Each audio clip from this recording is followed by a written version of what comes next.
Shri MVN Narasimha Rao గారు కానుక.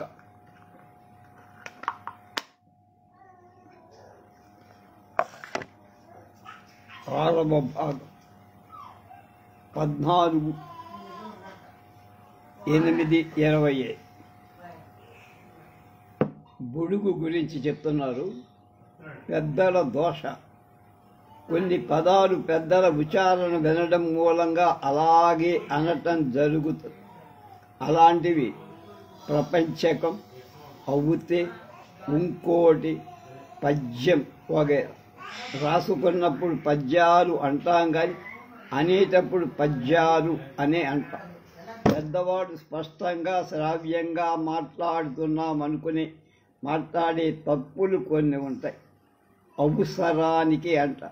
అలాంటి పదాల ప్రభావం పిల్లల మీద తప్పనిసరిగా అప్పుడు బ్రహ్మ అని రాసిన అనేటప్పుడు బ్రహ్మ అంట మా కింద హావత్.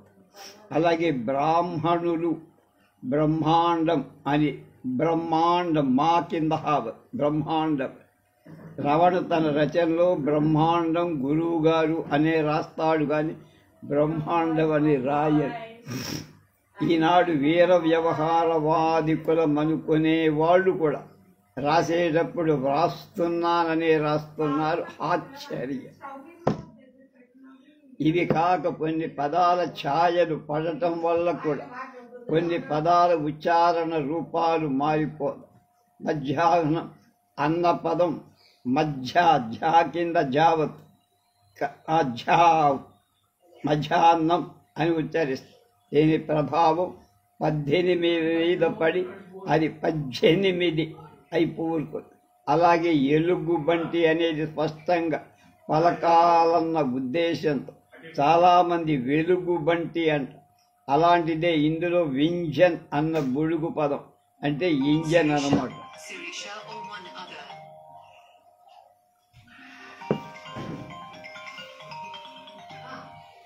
అతనలా అనటంలో తప్పులేదు. మనం అనటంలా విస్త్రీ అని ఇస్త్రీని ఇస్త్రీ అంటాం కదా. కొన్ని పదాలు ఒకరిని అనుకరించడానికి స్పష్టంగా మాట్లాడడానికి చేసే ప్రయత్నం వల్ల ఏర్పడదు. కొన్ని ఉచ్చరించడంలో చూపే అశ్రద్ధ వల్ల ఏర్పడదు. దీని మీద సంస్కృత ప్రభావం కొంత, విదేశీ భాషల ప్రభావం కొంత కూడా కనపడు. ఇసుక అన్నది విసుక అనటం, ఇస్త్రీ అన్నది విస్త్రీ అనటం కాకుండా ఒత్తక్షరాలు కూడా ఒత్తు అక్షరాలు కూడా ఎక్కువ పెట్టినా రకారాలు పెట్టినా స్వచ్ఛత వస్తుందనుకునే భ్రమపడే పెద్దలు చాలామంది ఉన్నారు. చదువుకున్న వాళ్ళు కూడా ఉత్తరాలలో బావగారు అనే రాస్తారు. బావగారు అంటే ఎక్కువ గౌరవం తగ్గిపోతుందనే ఉద్దేశం. మనం మెషిన్ అని మిషన్ అంటాం సామాన్యంగా. విశాఖపట్నంలో ఉన్న రామకృష్ణ మిషన్ని స్పష్టంగా చదువుకున్న వాడిలాగా పలకాలన్న ఉద్దేశంలో బస్సు క్లీనర్లు, కండక్టర్ రామకృష్ణ మెషిన్ అంటూ ఉంటారు. బుడుగు వాడిన గృహ గు రాసి కింద రావచ్చు గృహ క్రోపం అలాంటివి. క్రాపింగు షాపరింగ్ పీ కింద రావు అనటం పక్కనున్న క్రాపింగ్ ప్రభావం అంటాడు అంటాడు ఎంబీఆర్. బడువు అన్న పదం పెద్దవాళ్ళు కూడా అంటారు. బరువు అనకుండా బడువు అంటారు. సుడువు అనే పదాల్లో లకార ప్రభావం జాస్తి అయ్యి అది బరువు కాస్త బడువు అయింది. బలుపు కూడా బడువు అవుతుంది.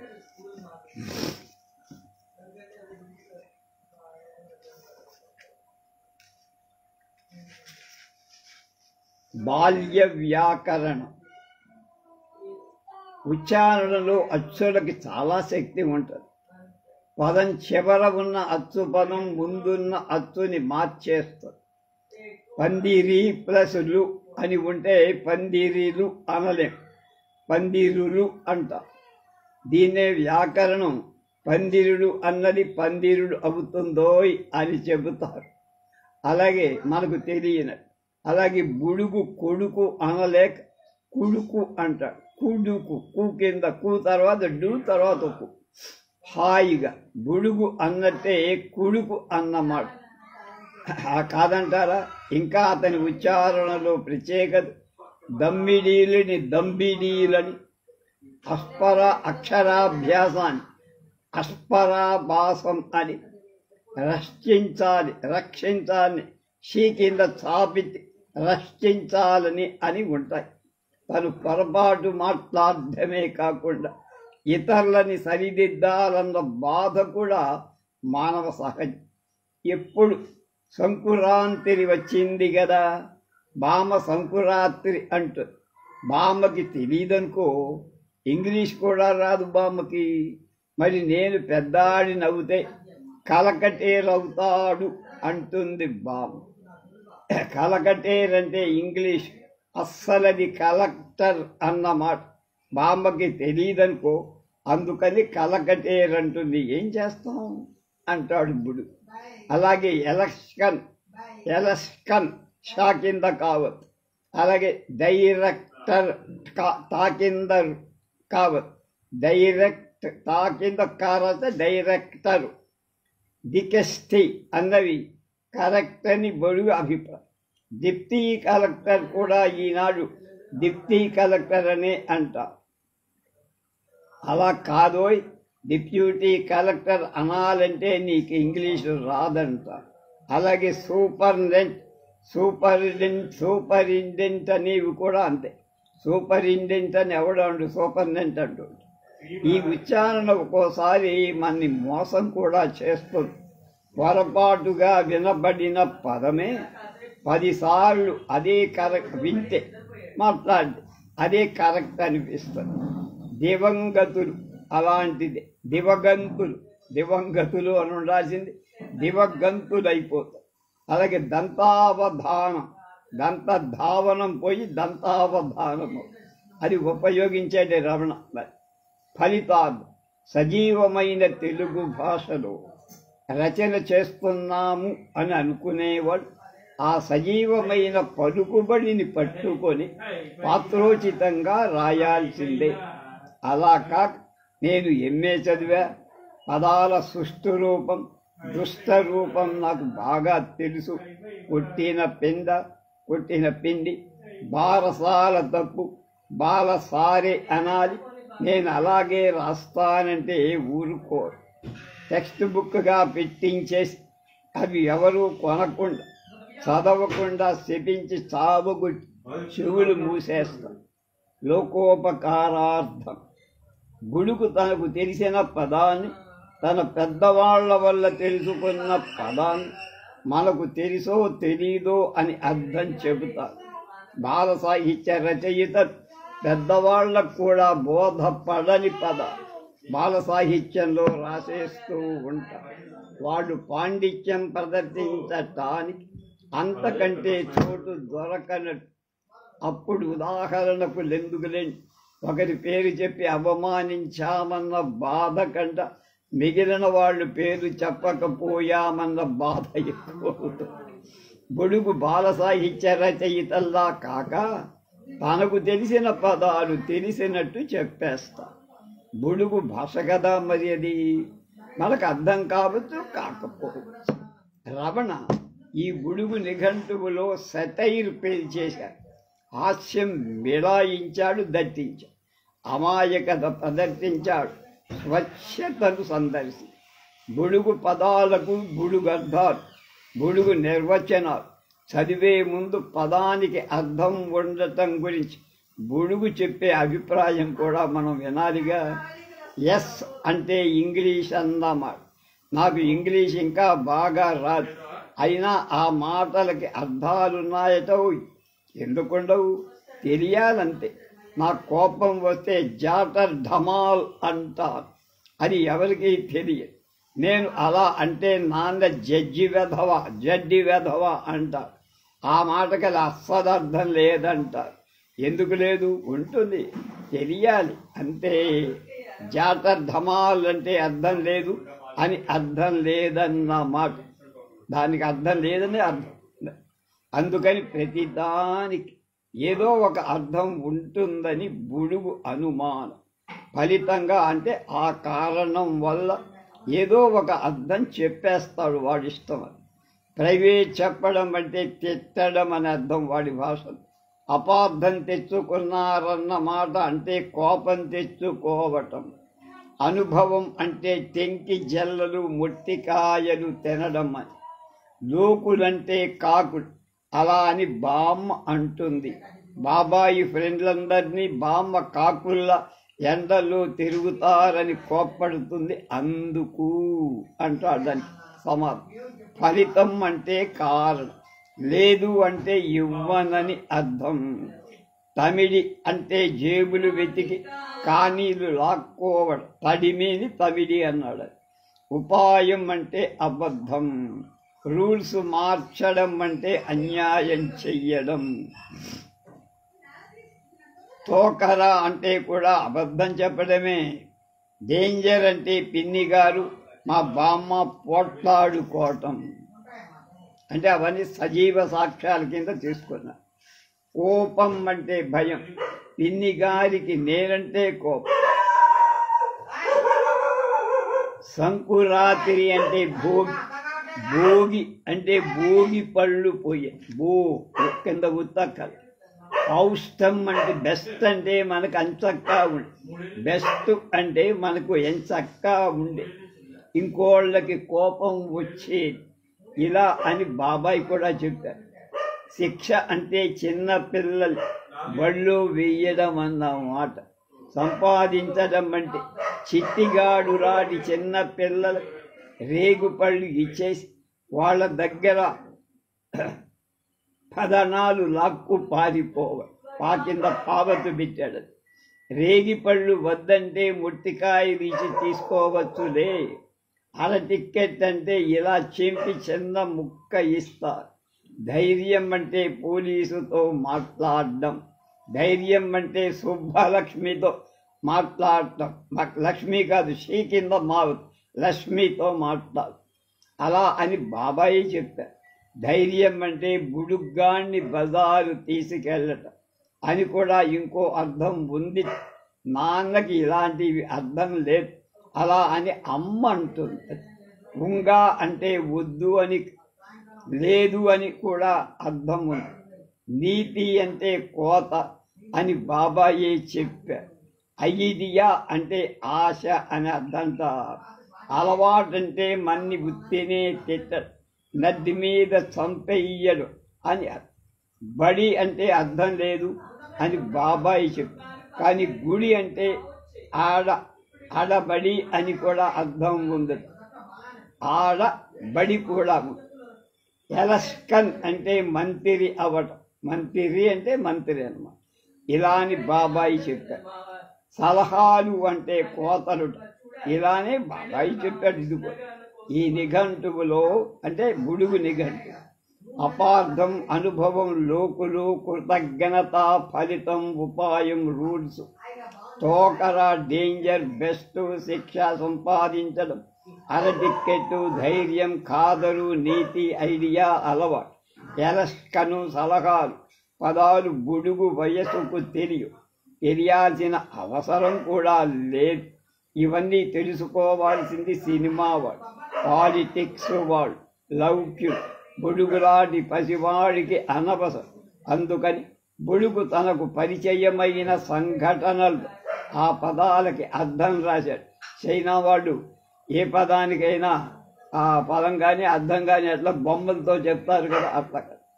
ఇంకా ప్రైవేటు, బడి అంటే బుడుగు, వయసుకి కోపం, బాధ, చిరాకు, అసహ్యం కనుక ప్రైవేట్ అంటే తిట్టడం అనే నిర్వచనంలోకి చెప్పేశారు. వ్యాకరణం పదాలే లేకుండా వాక్య నిర్మాణం కూడా చిన్న పిల్లలకి తగినట్లే ఉంటుంది. వీడు మంచివాడు కాదు అంటే చెడ్డవు. అసలు వీడే కాడు, ఈ ప్రైవేటు మాస్టర్లంతా అంతే అన్న వాక్యం ఒకటికి ఒకటి రెండు ఒకట్లు రెండు అన్న తీరులో ఉంటుంది. మళ్ళా వీడు మంచివాడు కాడు అంటే చెడ్డవా, అసలు వీడే కాడు, ఈ ప్రైవేటు మాస్టర్లంతా అంతే. అన్న వాక్యం ఒకటి రెండొకట్లు రెండు, ఒకటి రెండొకట్లు రెండు అన్న తీరులో ఎక్కాల్లాగా వాక్యాలు తప్పుగా ఉన్న అవి కూడా ఒక పద్ధతి కట్టుబడి ఉన్న, అంటే అవి బుడుగు వాక్యాలన్న మాట. మేస్తరంత వాడు, నా అంత వాడు నేడు. నా దగ్గర 10 మాస్టర్లు పనిచేశారు. మా నాన్నంత వాడు వాడు, నా అంత వాడు నేడు. ఎందుకు మన చేత అనవసరంగా నిజం చెప్పడం, చెప్పించడం అన్న రూపం బుడుగు తయారు చెయ్యలే. సరే, మీ గాన పెసునాంబని నేను పెళ్ళాడుతావురా లెండి అని చెప్పేశా. సరే, హారి నువ్వా పిడుగా అంది. నా పేరు బుడుగు, నువ్వే హారి పిడుగు అని చెప్పాను. తను వింటున్న వాక్యాన్ని ఎక్కడికక్కడ దొరకబుచ్చుకొని అనయ్యటం తప్ప ఇక్కడ గ్రామర్ తగ్గుతుందేమో అని బుడుగు ఆలోచించ. విదేశీయులెవరైనా తెలుగు నేర్చుకోవడానికి వచ్చినా సరిగ్గా అలాంటి వాక్యాలే ఎదురవుతాయి. లు అన్న బహువచనం అని తెలుసు. 10 మందిని ఉద్దేశించి మాట్లాడాలంటే లు వాడాలని తెలుసు. అందుకే సినిమా వాడు లారా అంటాడు. సినిమా వాడు లారా అంటాం మనం, వాడు లారా అంటాడు. విదేశీయుడైన బుడుగైన అది.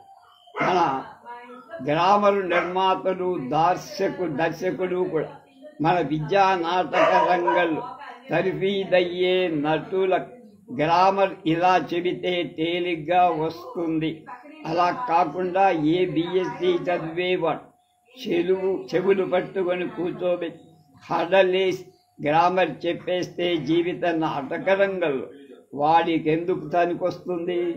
ఎందుకు పనికి రాదని కాదు. బుడుగు వాడే తప్పు సరిదిద్దగలిగితే చాలు. పిల్లలకి గ్రామర్ ఎలా రాయాలో, ఎలా చెప్పాలో తెలుస్తుంది. వాచకాల భాష. బుడుగు వయసు పిల్లలు వాచకాల్లో సామాన్యంగా నీతి కథలే చదువుతారు. ఆ వరవడి బుడుగు బుర్రలు గిర్రున తిరుగుతూ ఉండి తన కథల్లో కూడా చివర్న నీతి చెప్పటం అలవాటైపోయింది. బుడుగు వాళ్ళ నాన్న గోపాలం మరో పెద్ద మనిషి పోట్లాడుకున్న ఘట్టాన్ని వివరించి దీనికంతా ఫలితం ఆయనకి గుండు ఉండటమే కదా అంట. కథనం కూడా చిన్న పిల్లలు చెబుతున్నట్టే సాగు. బుడుగులు మనకేదైనా చెబుతుంటే ఏ పదాలు వాడతారు, మన్ని ఎలా ఆకట్టుకుంటారో చూడ. ఓసారేం భలేగా అయ్యిందిలే అంటాడు మన దృష్టిని ఆకర్షించడానికి ముందు. యువర్ అటెన్షన్ ప్లీజ్ అంటనే అలా. లాగుపాటి పిన్ని గారి ముగుడు గారు లేరు, వాడేమో ఓసారి రోడ్డు మీద వెళ్తున్నాడు. కాదు, ముందస్తుగా ఓ కుక్క వచ్చి అందులో చెబుతూ మధ్యలో కాదు అంట. తనని పడే సరిదిద్దుకుంటూ పాత కథ నెమరేసుకుంటూ ఏం ఒక రోజున నాన్న ఆఫీసుకు వెళ్ళలేదు అలవా అంట. ఆ విషయం అంతకుముందే మనకు తెలిసినట్టు అనర్థం. అలాంటి వాక్యాలు బుడుగుల్లోనే కాకుండా రైలు పట్టాల సంభాషణ చేసే ఆడవాళ్ళ దగ్గర కూడా దొరుకుతాయి. అప్పుడు మా వారు బొంబాయి వెళ్ళాలా ఆడవాడు మాట్లాడుకునేటప్పుడు అప్పుడు కొన్నదన్న మాట ఆ మరచెంబంటుందో పిన్ని గారు. ఆవిడ తాలూకు వారు గారి రాకపోకల వివరాలు దినపత్రికలో అందరూ చదువుతున్నట్టు, లేకపోతే యూట్యూబ్లో చూస్తారు. మనం జాగ్రత్తగా ఫాలో అవ్వాలి. మా ఊరిలో మాకు మెంటార్ అంటా నేను, మాకు వంగల కృష్ణదత్త శర్మ గారు, మామూలుగా మేము దత్తు గారు. ఆయనకి మాకు వయస్సులో చాలా సగానికి సగం తేడా. అంత పెద్దవాడు. కమ్యూనిస్టు పార్టీలో ఉండేవాడు. మన వేదాలు, ఉపనిషత్తులు, సంస్కృతం, ఇంగ్లీష్ అన్నిట్లో ధారాళంగా ఉండి ఆయన మంచి రచయిత కూడా. వారింటో మేము వేసవి కాలంలో ఇంట్లో కూర్చేవాళ్ళం. మా పిల్లలందరం కూడా అప్పుడు ఇంకా డిగ్రీ చదువుతూనే ఉన్నాను, చదవకుండా ఉన్నాను. నేను, మా తమ్ముడు, మా మిత్రులంతా కూడా. ఆయనకు లైబ్రరీ ఉండే, చిన్న లైబ్రరీ. అందులో సాహిత్యం అంతా దాదాపు మేమంతా చదివాం. ఆయన కూడా మామయ్య అనేవారు. ఎవరా మామయ్య? ఆయనకు మామయ్య, మామయ్యకు మాకు మామయ్య. నాకు అర్థం లేదు. ఏ మామయ్య అని అడిగితే అప్పుడు చెప్పారు, మామయ్య అండి కొంచెం సీతారామయ్య గారు అనేవాడు. బావా అనేవాడు. ఎవరికి బావా? ఆయనకి బావా, మాకు బావా. అప్పుడు మేము అడిగితే చెప్పారు, మా బావా అండి, ఆయన ఎవరో పేరు చెప్పారు. అట్లా ఉంటుంది. అది నిజంగా అందరూ చేసే పని.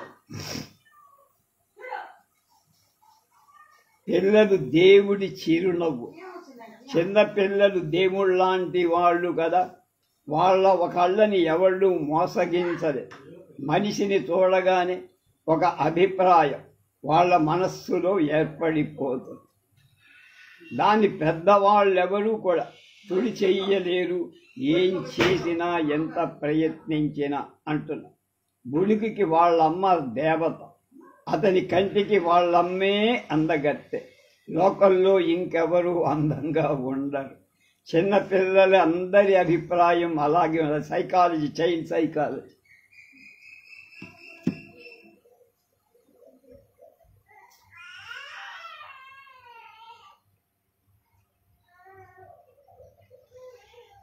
చిన్నపిల్లలందరి అభిప్రాయం అలాగే.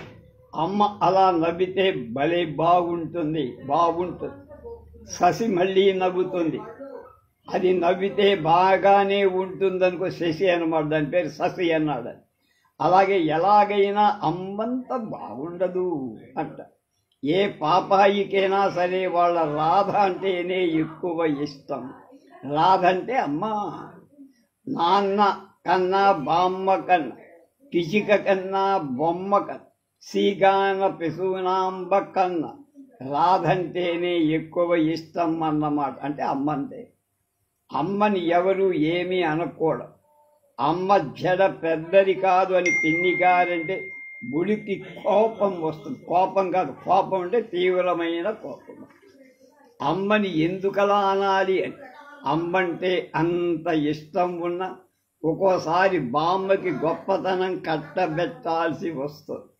బడి ఎగ్గొట్టానికి తలనొప్పి వచ్చిందని ముందస్తుగా బామ్మకే చెప్పాలి. అమ్మకి చెబితే లాభం లేదు. లాభం కాదు, లాభం లేదు. బాబాయి చాలా గొప్పవాడని వాడి దగ్గర, మనం బాబాయి అంటే అతను ఏదో అంటాం, వాడి అనే మాట ఉపయోగిస్తాడు. ఇప్పుడు కూడా చాలామంది వాడి దగ్గర బోల్డ్ అభిప్రాయాలు, ఐడియాలు ఉన్నాయని బుడుగు నమ్మ. అందుకే బాబాయి ఏ పని చెప్పినా శిరసా వహించేస్తా. తర్వాత శిరసా టెంకి జల్లలు తిన్నా సరే. ఆఫీసుల్లో పనిచేసే గోపాలాలు చాలామంది ఆఫీసర్ గురించి రకరకాల జోకులు వేసుకుంటూ బుడుగు వాళ్ళ గోపాలం తన ఆఫీసుకు విగ్గులేని యముడని పేరు పెట్టుకున్నారు. గోపాలం అంటే వీళ్ళ నాన్న. ఆ యముడు ఎంత దుర్మార్గుడో బుడుకి తెలుసు. యముడంటే విగ్గుండాలని తెలుసు. విగ్గుంటే యముడెలా ఉంటాడు తెలుసు. ఒకసారి ఆఫీసుకి వెళ్ళి యముడిని ఇంటర్వ్యూ చేసేస్తాడు కూడా బుడుగు. ఓ గదిలో కూర్చున్నాడు వాడిని చూస్తే అసలు యముడిలా లేదు. భయం వెయ్యలేదు. భయం వేస్తేనే యముడుగా ఉంటేనే ఆఫీసర్. వాడు నన్ను చూసి నవ్వించాడు. తర్వాత బిస్కెట్ కూడా పెట్టాడనుకో. అప్పుడు యముడంటే వీడు కాదనుకున్నాను నేను. వాడు బిస్కెట్ పెట్టకపోతే మాత్రం వాడు యముడేదని తేల్చేసుకునేవాడు. అది వేరే విషయం. లావుపాటి పక్కింటి పిన్నిగారు కూడా బుడుగు మనసులో లావుపాటి ముద్ర వేసుకుంటారు. చిన్న పిల్లలకు ఎందుకో కొందరు నచ్చరు. వాళ్ళ సైకాలజీ. వాళ్ళెంత మంచి వాళ్ళైనా సరే వాళ్ళ పసిడి మనస్సులో పడిన రూపురేఖల ముద్దడు ఒక పట్టాన చెరగ. అవి మన మార్కు పెన్తో రాసినంతగా ఉంటుంది. బాల మనసు. పెద్దవాళ్ళకు కూడా తోచని ఊహలు ఒక్కోసారి పిల్లలకి వస్తాయి. వాళ్ళు చేసే ప్రశ్నలకి పెద్దలే తలకిందులవుతారు. సమాధానాలు చెప్పలేక గుడ్డు తేలేసి విసుగొచ్చి కొంత తెలియక కొంత చిన్న పిల్లల ముందు వెలితి పడతామని కొంత సిడౌన్స్ నోరు మూసుకో అంటారు తెలుగు మాస్టర్లలాగా. బుడుగు సామాన్యంగా ప్రశ్నలు అడగటం నామర్దా కదా వాడికి. కానీ అన్ని విషయాలు సొంతంగా ఆలోచించి నేర్చేసుకుంటాడు. పిల్లలందరికీ కలిగే అనుమానం పిల్లలు ఎత్తా పొడతారు. దానికి పెద్దలు చెప్పే సమాధానం దేవుడు తీసుకొచ్చి ఇంట్లో పడేస్తాడు అని. పుట్టాడంటడం అంటే మనం ఎక్కడో పుట్టాడు అంటాం, మనం ఎక్కడో దొరికామన్నమాట. అంటే దేవుడు మన్ని తెచ్చి మా ఇంట్లో పడేస్తా. అమ్మా నాన్న కొంచెం రోజులు పెంచుతారు.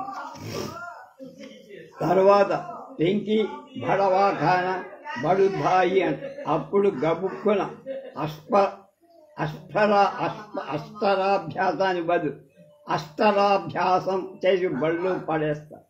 ఇదే పిల్లలు పుట్టడం పెంపకం గురించి బుడుగు అభిప్రాయం. పిల్లలకు ఇష్టాలున్నట్టే ఆశయాలు కూడా ఉంటాయి. అవి కూడా ఒకంతట వదలు. బుడుగు కూడా తన ఆశయాన్ని సృష్టించుకుంటూ అవి తీరటానికి ప్రయత్నిస్తూ ఉంటాయి. అతని ఆశయం జట్కా తోలాలని, రైల్ ఇంజన్ డ్రైవర్ కావాలని, ఆ ఉద్యోగాలు గొప్పవని ఉద్దేశం. ఇంతమందిని ఇంత తొందరగా ఎక్కడికి కావాలంటే అక్కడికి తీసుకుపోయే వాళ్ళంటే ఎవరికి ఇష్టం ఉండదు. ఆ జటకావాడు డ్రైవరు కూడా ఒక ఆకారంతో కనబడి బుడుగు మనస్సుని హత్తుకుపోయారు. జట్కా బండి తోలినప్పుడు చెవిలో పెట్టుకోవడానికి బీడీలు జాగ్రత్త చేశాడు బుడుగు. అవి బామ్మ బొత్తులు పెట్టెలో దాస్తాడు భద్రంగా. ఓసారి మద్రాసు వెళ్ళినప్పుడు కూడా బుడుగు తన ఆశయం నెరవేర్చుకోవడానికి తీవ్రంగా ప్రయత్నించి నేను పరిగెట్టుకొని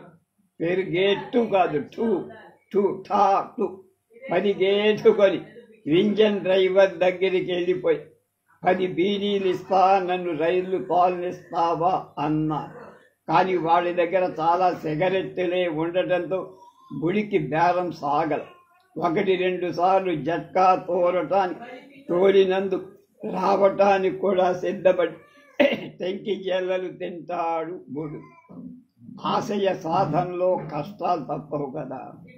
ఎలక్షన్ వాడు వచ్చిన అందరూ తనో వరం కోరుకుంటే తను ఒకటి అడిగాడు, మరి నన్ను జటకా తోలనిస్తావా? పిల్లల మనసులో అణగ్గి ఉండే ఈ కోరికలు బాగా బుద్ధి తెలిసాక కూడా ఒక్కోసారి జటకా కానీ రైలు ఇంజన్ కానీ తోలాలనిపిస్తుంది. కానీ అప్పటికే కాలం మించిపోయి నలుగురికి జడిసి ఆ కోరిక బయటికి రాకుండా అణిచెయ్యటం జరుగుతుంది.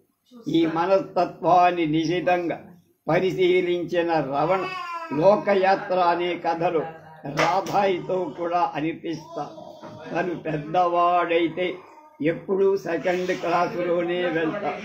2nd క్లాస్ ఏమి, ఆ మాటకొస్తే ఇంజన్ డ్రైవర్ అయితే ఎంతో స్పీడ్గా రైలు నడుపుతూ ఉంటే ఎంత బాగుంటుందో. పిల్లలకు అన్ని ఆటలు కారాట, రైలాట ఇష్టంగా కనపడే చిన్నప్పుడు మనం అంటారు. ఈ తత్వం బుడుగుకి బాగా ఉంటుంది. అందుకే బీడీలు పోగు చేస్తుంది. పెద్దయ్యాక జటగా తోలాలంటే చెవిలో పెట్టుకోవడానికి ఇంజన్ డ్రైవర్ అయితే కాల్చండి. మనం కూడా చిన్నప్పుడు చార్మినార్ సిగరెట్ ప్యాకెట్లు ఉన్నాయి, అవన్నీ దాచుకొని ఉంచేవారు. అవితో బెత్తాలాడటానికి బాగా ఉపయోగిస్తాం. మేమంతా చేసిన వాళ్ళు. బుడుగు ది క్రిటిక్ రమణ రచనలన్నిటిలో బుడుగులో కూడా డబ్బుకి, సినిమాకి, పాలిటిక్స్కి సంబంధించిన అభిప్రాయాలు బుడుగు భాషలో ఉంది. నాన్న దగ్గర డబ్బులైపోతే నేను నిద్రపోయినప్పుడేమో నా గుండీలో డబ్బులు అప్పు తీసుకుంటారు. మళ్ళీ డబ్బులు వచ్చాక అందులో ఆ డబ్బులు వేసేస్తారు. ఈ పొసెసివ్ ఇన్స్టింక్ట్ చిన్నప్పటి నుంచి ఉంటుంది. గోళీలు, బీడీలు, బొమ్మలు, రకరకాల వస్తువులు, పాత టిక్కెట్లు అన్నీ దాచుకుంటారు పిల్లలు.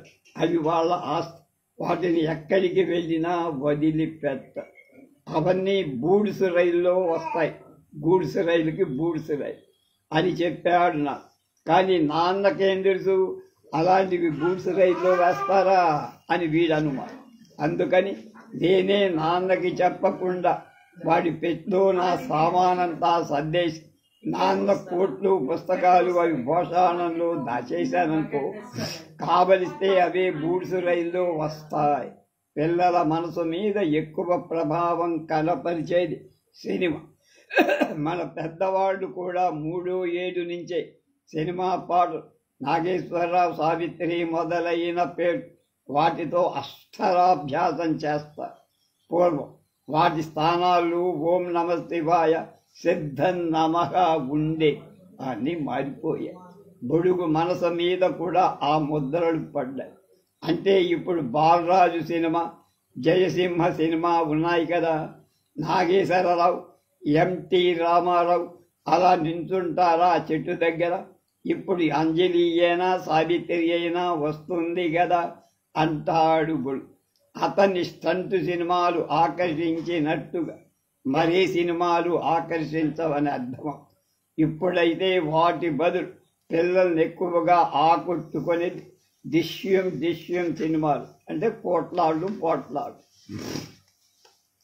పాలిటిక్స్ గురించి బుడుకు అట్టే తెలియదు. కానీ ఎలక్షన్ అంటే మంత్రి అవడం అనే మాత్రం నేర్చుకున్నాడు బాబాయ్ దగ్గర. అలాగే ఆటాప మా అబద్ధం ఊళ్ళో, చిత్తిగాడు ఊళ్ళో నాతో వస్తామన్నారు. మెడ్రాసు నేను వాళ్ళకి ఉత్పత్తి టిక్కెట్లు ఇచ్చాము. కానీకి 2 పెట్టి కొనుక్కొని ఈ ఆటతో పాటు కాభాషతో మాట్లాడడం కూడా పిల్లలకి ఆటే. కాభాష శ్రీగాన పిసునాంబ నేర్పింది. బుడుగుకి తెలుగు భాష కొంచెం వచ్చు. బుడుగు భాష బోల్డ్ కల పిల్లలకి ఆశలంతా వింతగా ఉంటాయి. వాళ్ళ కలలంత విచిత్రంగా ఉంటాయి.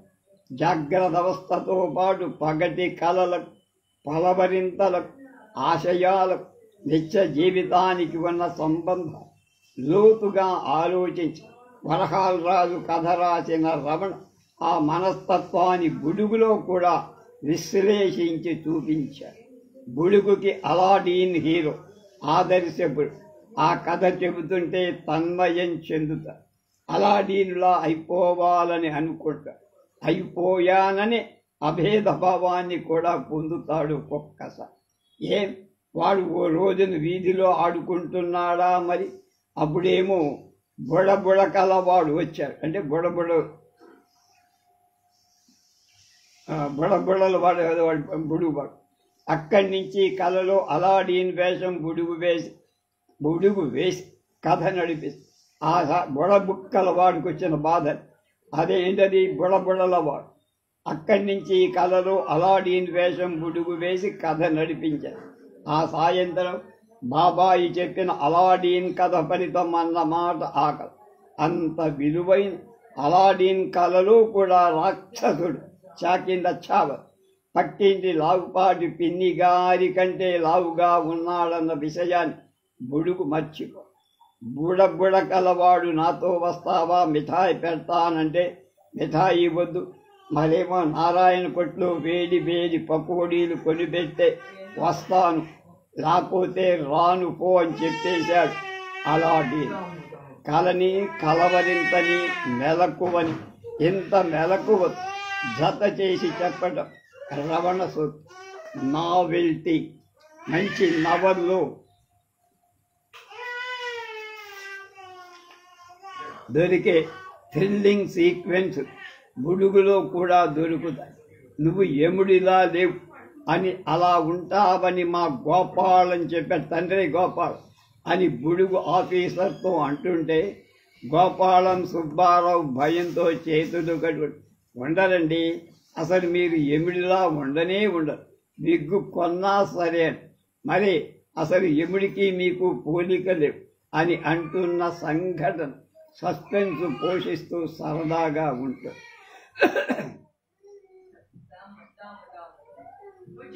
డానుసులు డాన్సులని డానుసులు అంటే మన సినిమాలో హీరో హీరోయిన్ పాటలు పాడుకుంటూ పరిగెడుతూ ఉంటారు. దానికే సినిమా వాళ్ళు డాన్సులు అని పేరు పెట్ట అదే అనుమానం గుడికి కూడా వచ్చి హీరో కూడా పరిగెడతాడు కదా, పరిగెడతారు అనకూడదు, డాన్సు అనాలి అని బాబాయి చెప్పారు అని సినిమా డాన్సుల మీద త్వరక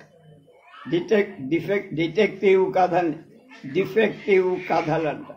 తెలుగులో వస్తున్న నాటు డిటెక్టివ్ల మీద కూడా ఒక విసిరాడు రమణ.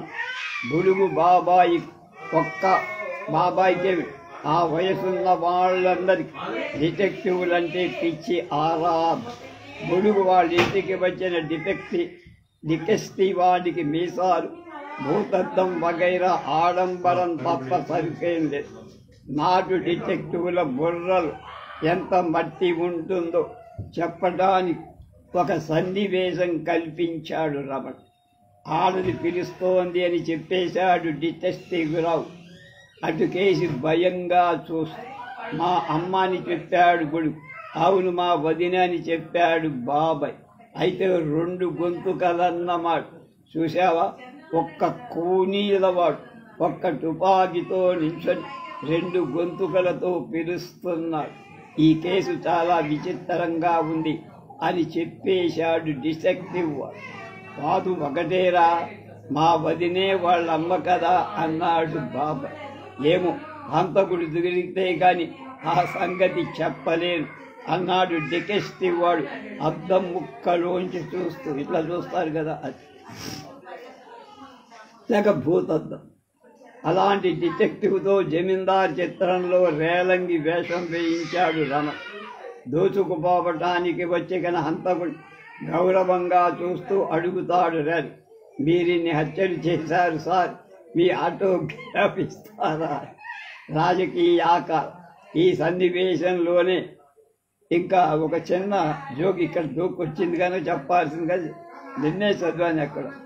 షకీలా అని ఒక సినిమా యాక్ట్రెస్ ఉంది, కొంచెం లావుగా ఉంటుంది, కొంచెం పిల్లి కళ్ళు లాగా ఉంటే చూస్తే భయం. ఏదో సినిమా షూటింగ్లో ఆయనతో పాటు వేణుమాధవన్ తెలుసు కదా మనందరూ, అతను బాగా హాస్యం పండిస్తా. ఆ ఇద్దరికి ఒక రూమ్ కేటాయించి పడుకోమని రూమ్ కేటాయించారు. అందులో ఒకటే మంచం.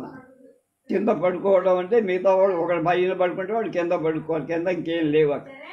అయితే ఈ వేణుమాధవు షకీలా ఒకే మంచం మీద పడుకోవాల్సింది, కొంచెం దూరంగా పడుకున్నారు. అయిపోయింది. రాత్రి 10 అయింది, నిద్రపోవట్ల వేణుమాధవ్. 11 అయింది, మాట్లాడుతూ నిద్రపోడు. ఏంట్రా రా అని పిలుస్తుందట వేణుమాధవ్ని ఈ అమ్మాయి షకీల. ఎరా ఎందుకురా నిద్రపోవట్లేదంటే, నాకు ఒక పెళ్ళాం 2 పిల్లలు ఉన్నారే,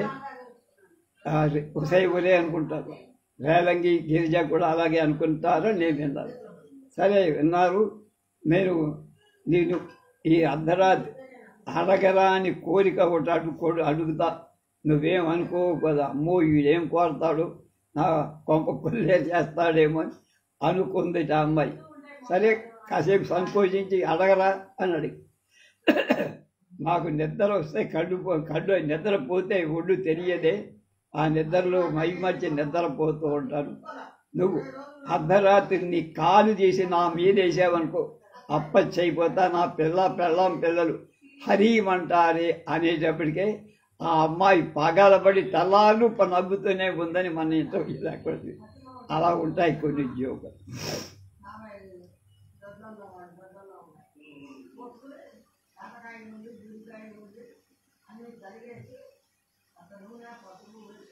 రాజకీయ ఆకారం. ఈ సన్నివేశంలో ప్రవేశించిన ఎలక్షన్ వాడు డిటెక్టివ్ లాగా వంగిపోయి వస్తాడు. అసలు ఆ డిటెక్టివ్ వాడు అసలైన అప్పారావు. అది విలక్షణాడి పోల్చ. అప్పారావు డిటెక్టివ్ వాడు, ఎలక్షన్ వాడు ఒక్క కుక్కలా ఉంటా. బుడుకుకి డిటెస్టన్ వాడికి వరాలిచ్చే ఎలక్షన్ వాడు చెప్పిన 2 డైలాగులు 200 పేజీల సెటైర్ని పొదివి పట్టాడు రవణ. నన్ను జతగా తోలిస్తావా అడిగాడు. ఓహ్, మీ నాన్న నాకు ఓటిస్తే తప్పకుండా తోల్తావని హామీ. పొలిటీషియన్ నిజాన్ని అనుకోకుండా ఉప్పేసుకో. నాకు డిసెస్టింగ్ కేసులు ఇస్తారండి అన్నాడు డిటెక్టివ్.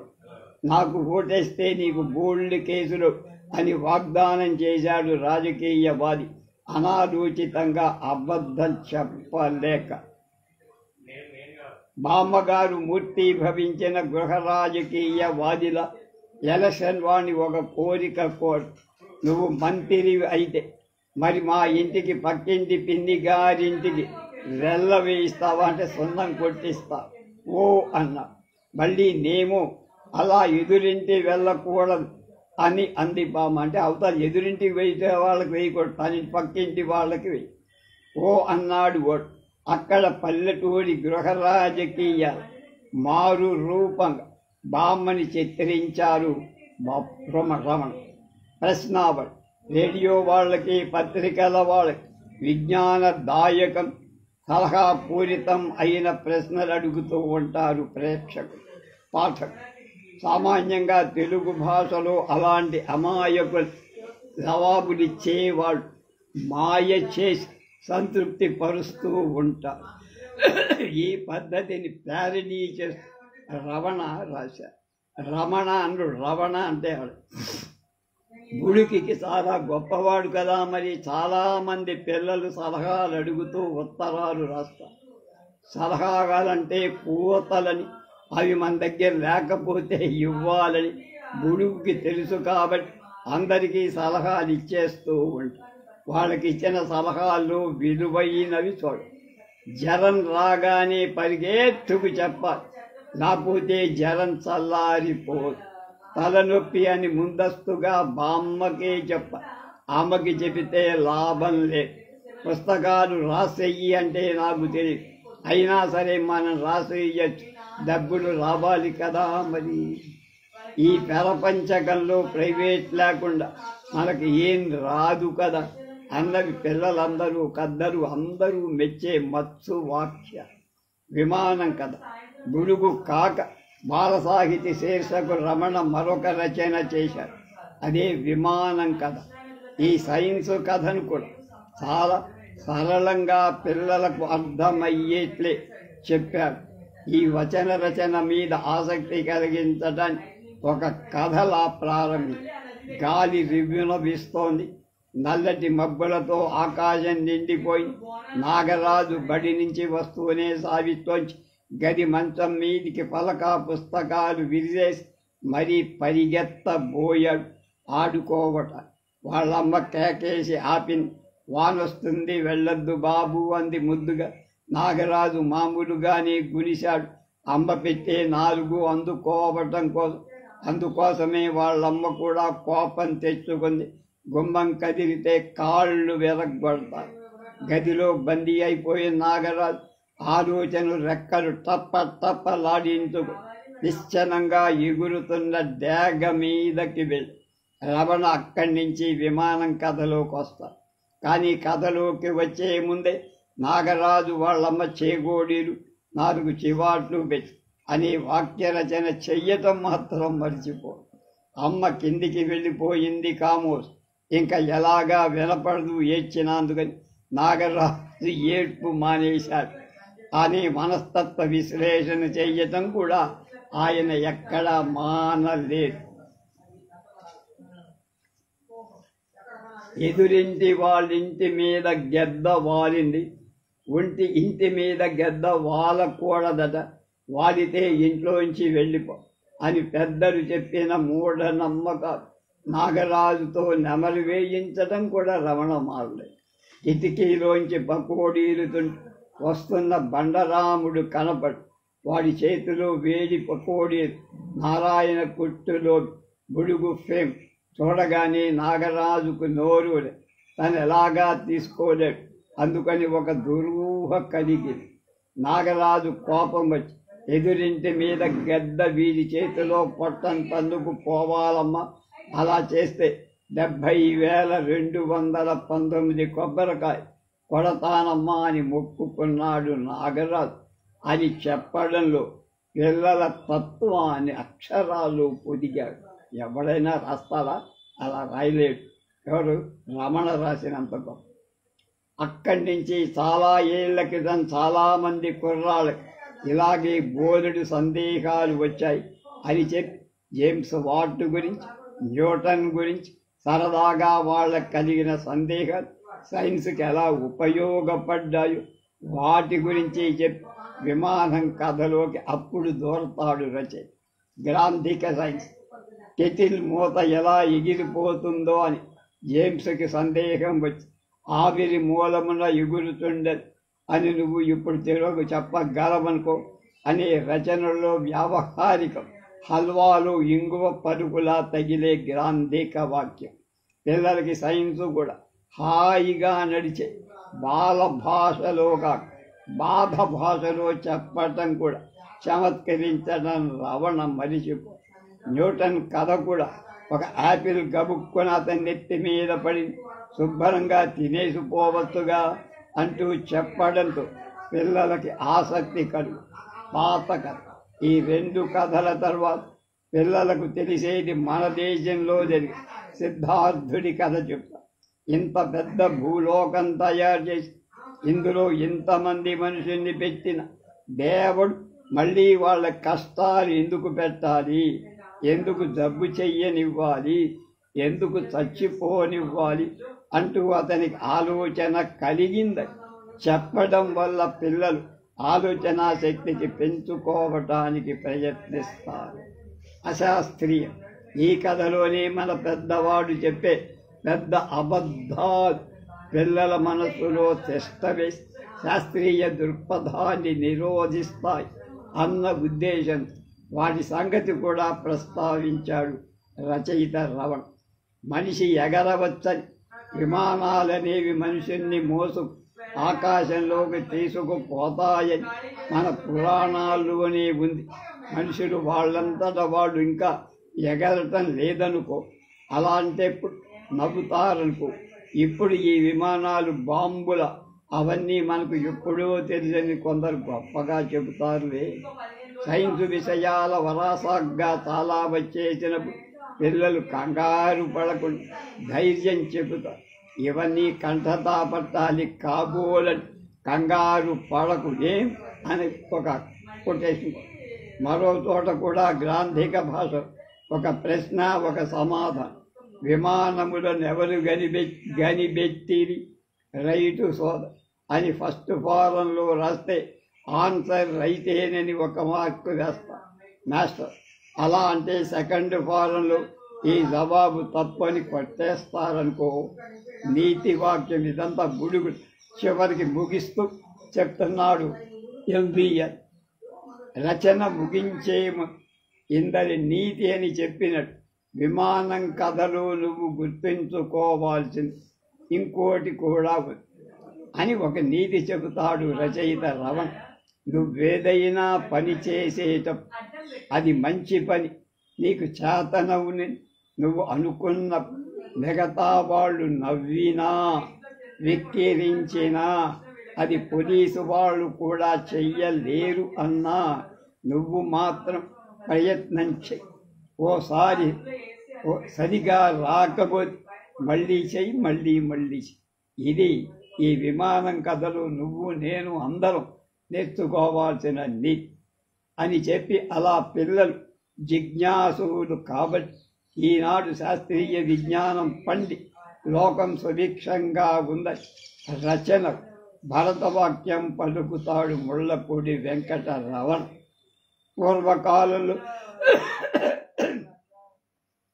చిన్న కుర్రవాళ్ళు పెద్దవాళ్ళు కూడా అలా చెయ్యబట్టి ఇవాళ రైళ్లు నడుస్తున్నాయి, రేడియోలు మోగుతున్నాయి, దీపాలు వెలుగుతున్నాయి, సినిమాలు ఆడుతున్నాయి, విమానాలు ఎగురుతున్నాయి. అది ఆ విమానం కథలు ద్వారా మనకు చెప్పినటువంటి రేపు గిరీశం లెక్చర్స్ గురించి మనం తెలుసుకుందాం.